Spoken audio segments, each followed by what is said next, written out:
This is going to be the last chapter for our course, where we are going to get through a passageway from the probability universe to the statistical inference universe. And the first thing that we need to learn is the concept of descriptive statistics. So this is also going to be the beginning of the second semester's class, the statistics for industrial engineering. And therefore it is a nice chapter which helps us to pass to the second semester by using our probability knowledge and explaining the theory behind the statistical inference. Okay, so here's the outline. First, we are going to define the concept of statistics. So we are using this concept and wording very much in real life, and mostly we are not capable of giving a formal definition to this wording, statistics. So therefore we are going to give a defined definition to the statistics, and we are going to define the concept of descriptive statistics. So the statistical studies or the statistical analysis techniques are classified in two classes, the descriptive statistics and inferential statistics. Inferential statistics is the one that you are going to learn in the second semester, and descriptive statistics is the one which helps us to analyze the data itself. So we are going to learn these definitions. Then we are going to classify descriptive statistics in two classes, univariate descriptive analysis and bivariate descriptive analysis. We are going to explain all types of descriptive statistics related to univariate class and bivariate class. Finally, we are going to finalize this chapter by giving an empirical proof to the central limit theorem, and that will be the end of the probability for industrial engineering engineers course. Okay, so now, in the beginning, we are just going to go over the previous definitions that we have made in the previous chapters. First, we need to define the parent population, because the main aim of statistical studies is to infer information about the parent population itself. So it is impossible to analyze every aspect of the parent population. Therefore, we are going to sample a small subset from the parent population to analyze it statistically. So we need to define the parent population. It is basically a collection of people or items or events about which you want to make inferences. So we want to gather information about a collection of people or a collection of items or a collection of events. For example, we want to have an information about the earthquakes in Istanbul in the last century. Okay, but there are many of them to analyze, very large number of them to analyze. Or if we want to analyze the income levels of Istanbul residents, there is maybe 20 million of people living in Istanbul, so it is impossible to analyze every single one of them. So basically, the members of the parent population, they are different from each other. So they possess different attribute values. For example, if you check the people in Istanbul, these 20 million people, their genders are different from each other, their ages are different from each other, their heights, annual revenues, or IQ levels are different from each other. Or if you are talking about items, their mass, weight, temperature, quantity, or price can be different from each other. Or if you talk about the events such as earthquakes or traffic accidents, the timing and the duration of these events or the impact of these events or the type of these events are different from each other. Okay, so because of these different attribute values of members, the parent population itself possesses a variance within its size. So there is a variety of members in each parent population, and therefore there's a variance within it. So if you randomly select a member of the parent population, these attribute values are going to be modeled as a random variable. Now, you see, the parent populations are usually very large, either countably or uncountably large. Therefore, it is either too expensive to analyze every single member of the parent population, or it is impossible to examine every member. Okay, for example, if you want to measure the income levels of the residents of Istanbul, now asking this question to every single resident in Istanbul is just going to be too expensive operation to perform, okay? Or sometimes you can think this as an impossible task as well. Therefore, what we are going to do is we are going to look at a random subset of this parent population, okay? But before that, let's just give an example of a single attribute. Now imagine your parent population is all automobiles in Istanbul, and all we are interested in the automobiles is the odometer values in kilometers. So for how many kilometers they have been in use is the only attribute that we are interested in. So if we are talking about the sample space of this attribute, now an odometer value for any automobile can take any non-negative real value starting from 0 to infinity in kilometers. Therefore, if you check the odometer value of any automobile in this parent population, you will see a value from 0 to infinity. Okay, now this is a single attribute that we are interested in about this parent population. Of course, there may be multiple attributes of the members in a parent population which we might be interested in. For example, if you consider the undergraduate students of Maltepe University as a parent population, these members are going to have variances with respect to their gender, their weight, their height, and the GPA value. Okay, each of these attributes are except the gender, the others are quantified values, but the gender itself can take one of the two values such as female and male. So even if it is not a quantifiable value, you can also represent the female gender as 1 and male gender as 0, so you can convert it to a quantified value as well. Now there are 4 attributes belonging to each member of this parent population. Now imagine you can collect this information belonging to all undergraduate students in an Excel sheet, in a table. So in the rows you will see the name of the students, and in the columns you will see the gender, the body weight, the height, and the GPA values. Okay. Now, the sample space of the attributes, so what are the possible values of this attribute? The first value can either be a female or male, right? There are 2 possible assignments for the first attribute. For the second attribute, the body weight can be any non-negative value. The height, the third value, can also be any non-negative value in centimeters. However, the fourth value is the GPA, which can take any value between 0 and 4, which is the maximum GPA, possible GPA value. So these are the sets of sets which contain the possible values of each attribute. Therefore, the Cartesian product of these 4 sets will give you the sample space of the attribute. So when you query a student for his or her attributes, you are just going to get an assignment from the Cartesian product of these sets. Now, of course, as we have said, it is impossible or too expensive to study the whole parent population. Therefore, what we are going to do is we are going to study only a smaller subset of the parent population. Now, we are talking about a random sample here. So if the examination of the whole parent population is impossible or uneconomical, we can take a random sample of the parent population, which is a representative subset of the parent population that consists of randomly selected population members. Okay. Now this wording representative is important.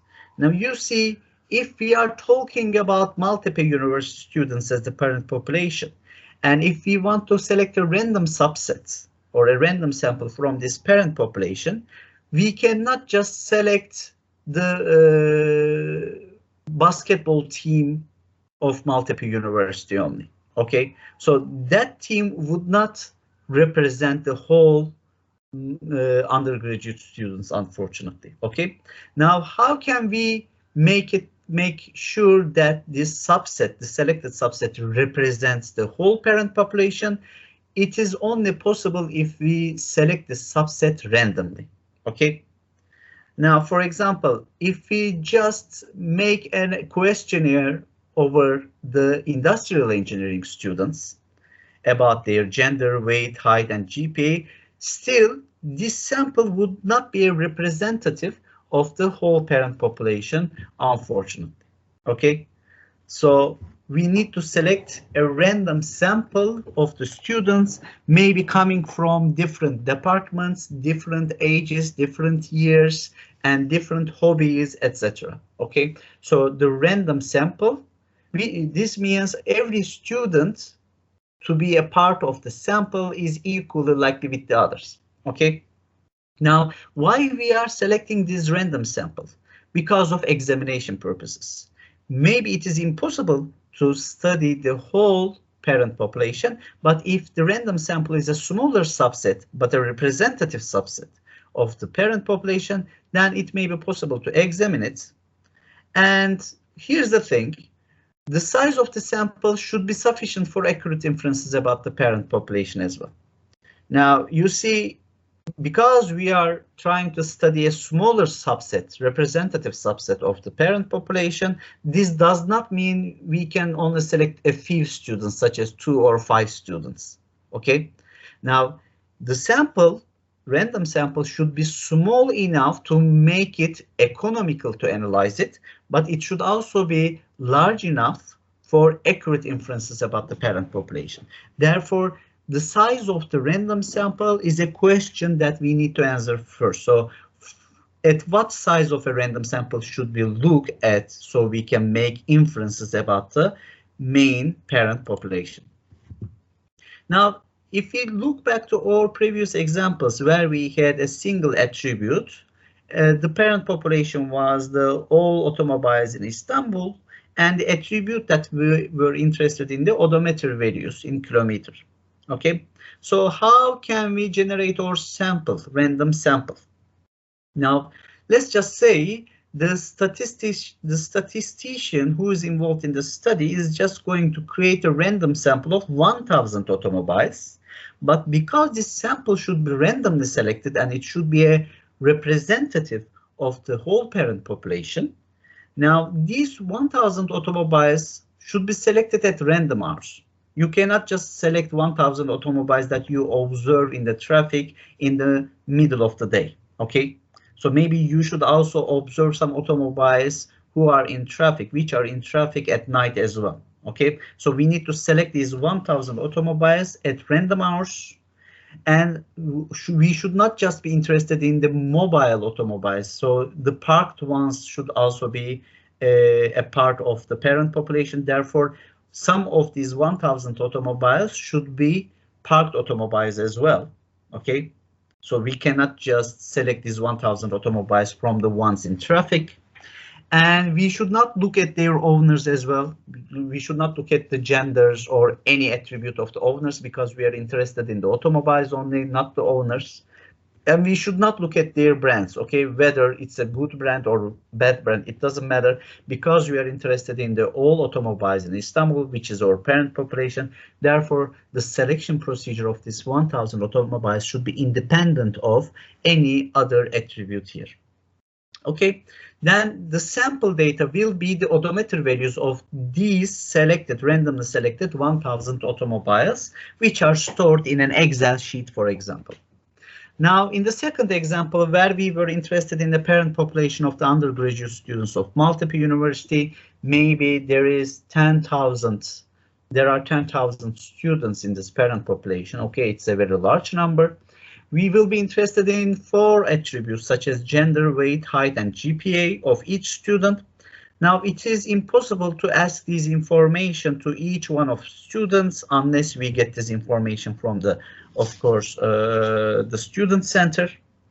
However, let's just say it is impossible to reach that information. So what we are going to do is we are going to create a random sample, and the statistician who is involved in this analysis says that your sample should be of size 400. So we are going to select randomly 400 undergraduate students, but these students should be randomly selected from the MUBIS. Okay. We should not look at the departments of the students or registration years or their gender, etc. Okay, so we should not select a student, then ask that student to bring a few more friends for this statistical study. So this is not a good idea to create a random sample, because that student will bring his or her friends in the study. And for example, if that student is a basketball player, as I have said, in that case, the friends may also be the members of the basketball team. Therefore, the heights of the students will be especially larger, and this is just going to conflict with the objective of a random sample. Now, we need to select the students randomly from MUBIS. Maybe we should just randomly draw 400 student ID, student numbers from MUBIS, and we need to ask these information to these students. And the sample data will be a tabulated version of the gender, weight, height, and GPA of these 400 students, as previously said. In the rows of this data, we will see 400 students, and in the columns, we will respectively see the gender, weight, height, and GPA. Okay, so the sampling is the procedure of drawing samples from a parent population. So how do you create a sample? By sampling. Okay, the method of drawing samples from the parent population, and there is a huge variety of sampling methods. Okay, now we are just talking about the random sampling here. Okay, we will just assume that the sampling of this subset from the parent population will be performed by random sampling procedure. Okay, so what is a random sample? A random sample is a subset of the parent population which represents the parent population unbiased and objectively. So unbiased means what? So this subset, this random sample, is not created by biased members of the parent population. For example, if you create a random sample which collects the basketball players and the volleyball players, then it would be a biased sample. Okay, or if this sample collects only engineering students rather than the whole university's students, in that case, this sample is also going to be biased towards the engineering students. Okay, therefore, it would not be objective as well. So we need to be sure that if this is a random sample, this sample should represent the parent population unbiased and objectively. Okay, and it would be independent of other random samples drawn from the population. So which means if I am going to create 400 a random sample of 400 students, and if I give you the same task to you, okay, if I give you the same task to you as well, so everybody is just going to create a random sample of 400 students. So our samples may have common members as well, or may not have as well. Okay, so the way that I am selecting my 400 students should be independent of the way that you are selecting your 400 students. Okay, now just because I have selected 400 students, if you select the same 400 students like me, then your procedure would not be a random procedure.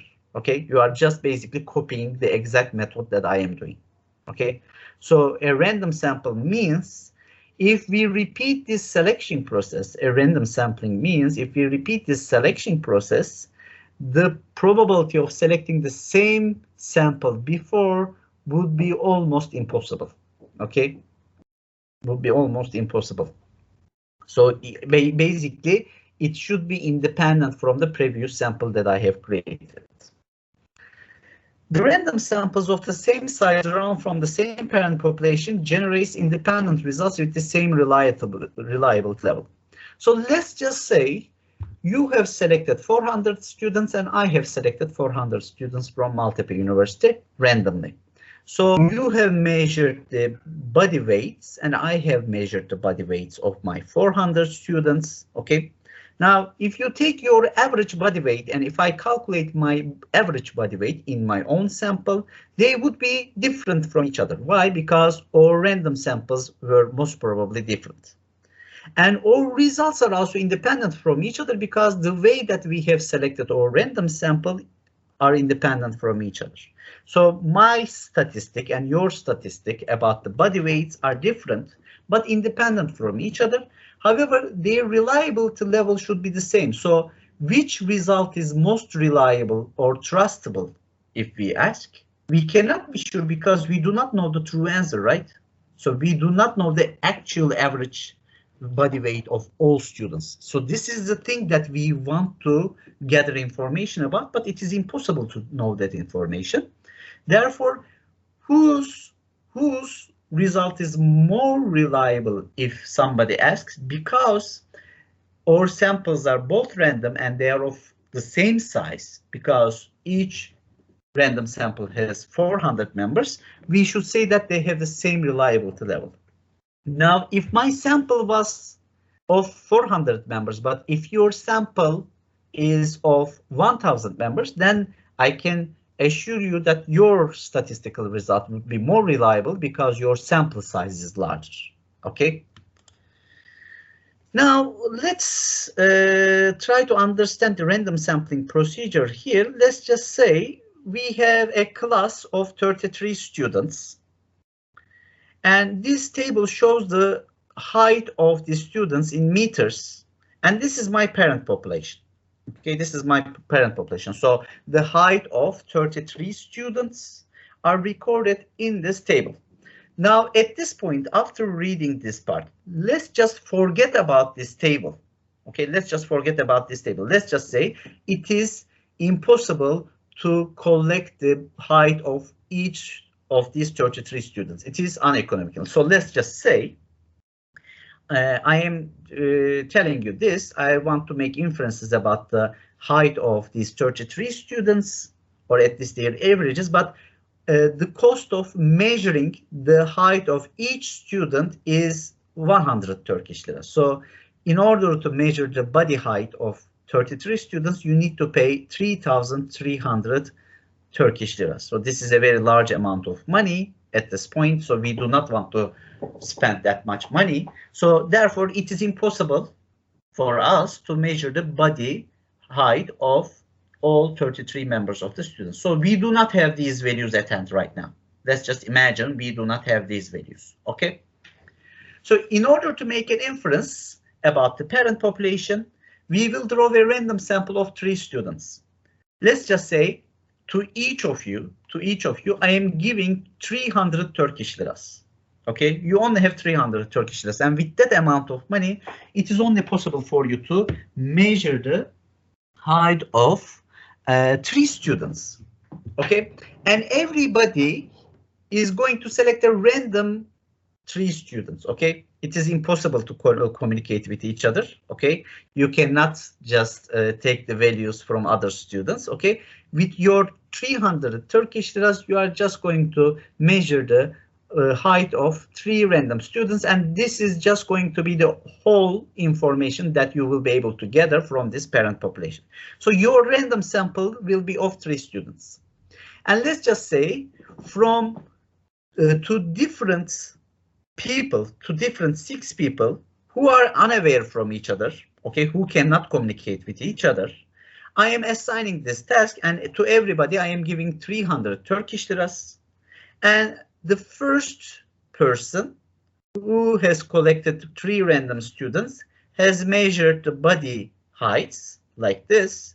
In the second, for the second student, for the second people, okay, the random selection of 3 students will measure the body height, will give a body list of body heights like this, so and so forth. Okay, so 6 people will get 6 different random samples independent from each other, but this does not mean that some members in different samples can be the same or cannot be the same. Okay, for example, it is possible for the first person and the fifth person to select the same member of the parent population, who has the height of 1.65 meters. Okay, it is possible to select. Maybe this guy is different than this guy. I mean, they may have the same height, but they may be different. So just like these two people. So if you see 1.69 in two different samples, it may be different people. Okay, it may be different people as well, or it may be the same members of the parent population as well. So independently, each of these 6 people are selecting a random sample of 3 people. So these people can be same or different. They are just independent from each other. Okay. Now you see, we are talking about statistics now. We are going to define the concept of statistics over this example. So what is a statistic? Okay. Now, mathematically speaking, a statistic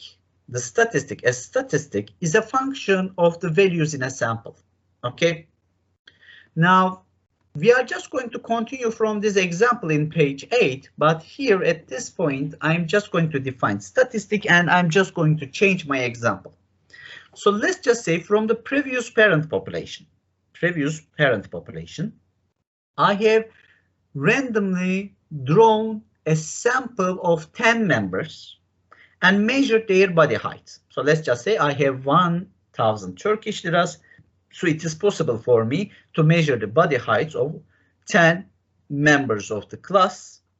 So, and I have measured this. This is my sample now. I only know the body heights of these 10 students. Okay. Now, statistic, as previously said, statistic is a function of the values in a sample. So these are 10 observations, and we can consider this as a vector of length 10, right? It's a vector of length 10. And the sample average is a statistic. The sample average is a statistic. What is that? It is basically the average of all observations. We are summing up all observations from the first to the last and dividing it to 10. The total size of the sample, and that will give me my sample average, and this is a statistic. Okay, now this statistic is basically a function from the 10-dimensional vectoral space to a single-dimensional real numbers. So I am using 10 inputs, and this statistic produces one output, the sample average. Okay. Now let's talk about another statistic, the sample minimum and maximum. So this time we are talking about a two-dimensional statistic. So we are interested in two different values, the sample minimum and the sample maximum. Again, we are using the whole sample as the input of this function. This time we call this function G. And the output of this function is the minimum of the observations and the maximum of the observations. For my sample here, for this example, the minimum of the observations is 1.64 and the maximum of the observations is 1.76. So in this example, the function, the statistics function here, reduced the vector of size 10 or reduced the observations, 10 observations, into two different values. So this function is a function from 10-dimensional vectoral space to 2-dimensional vectoral space. Okay. And there are some statistics which are not just mathematical functions. For example, if you draw a plot diagram or pie chart, these are also statistics about your sample, but these statistics are not functions in the mathematical form. They are in the figurative form. Okay, so they are basically diagrams which explain all data. So what is a statistic? Statistic is basically a summary of my sample, but a summary of interest. Therefore, we either define it as a mathematical function, such as the average or the minimum and the maximum values, or that statistic can be in the form of a plot diagram. Okay, so these are called statistics. Statistic is basically a function of my sample. Now, I have collected 3 statistics in the previous example about my sample of size 10. Remember, there were 10 observations. I have only collected 3 statistics, which is the sample average, the minimum of the observations, and the maximum of the observations. Okay. Now let's see, are these statistics reliable estimators of the parent population height average? Okay, so I can only measure the body height of 10 students, and according to my sample, the sample average was 1.6828, and I'm just saying that it is also possible for the whole parent population average to be close to that value. Now, for somebody who knows the whole information about the parent population, so let's just say we are talking about a godly person here, only God knows the body height of all 33 students, or anybody who has 3,300 Turkish liras, okay? So right now we do not know the actual average of the body heights of all 33 students, but the real value here is 1.6587. My estimate from my sample was 1.6828. Is it close to the actual value? Okay, so it is acceptable. So if you check, there is a 1.5% relative error in my estimate compared to the actual mean. Okay, so that statistic, the sample average statistic, has an acceptable success in estimating the parent population average with a relative error of 1.5% only. So let's talk about the minimum of the observation. So my minimum body height in my observations 1.64. Okay, but what I'm interested in is the shortest student's height in the whole class. But I cannot know that because I need to know the whole information about the class. So who is the shortest here? If you check the body heights here, the shortest person has the body height, I guess 1.49 here. Okay, the true value is 1.49, but according to my sample, I estimate the shortest height as 1.64. So you see there is a relative error which is 10% here. Okay, it is a very large error. So the second statistic here shows a significant failure in predicting the shortest person's body height. Okay. And if you check the last statistic, the maximum of the body height of these 10 students, which is 1.76. And if you check the actual parent population, the tallest student in this classroom of 33 people has 1.76 meters height as well. So basically, just because by chance this tallest person was in our sample, we have estimated the tallest student's body height correctly by our sample. Okay, that is by chance. So the third statistic has a 100% success in estimating the parent population maximum, and the relative error is 0%. So you see, the first statistic is acceptable to predict the actual parent population mean. The second statistic was not very successful, but the third statistic was 100% successful. Okay, now you see, how could we know which one would be successful or which one is not, if we really do not know the parent population information? So we do not know actually the information coming from the all 33 students. So how can we be sure that which statistic is a reliable statistic to make comments on? Okay, if we do not know information on the whole parent population, how can we measure the reliability level of these statistics? Now, it is possible by using the probability theory. All the things that we have learned from the beginning of the semester about probability theory is going to help us to measure the reliability of the statistical results coming from random samples, and they will help us to infer information about the parent population. Now, Benjamin Disraeli, who was the Prime Minister of United Kingdom in the late 19th century, says that there are 3 kinds of lies. Okay, there are three kinds of lies in real life.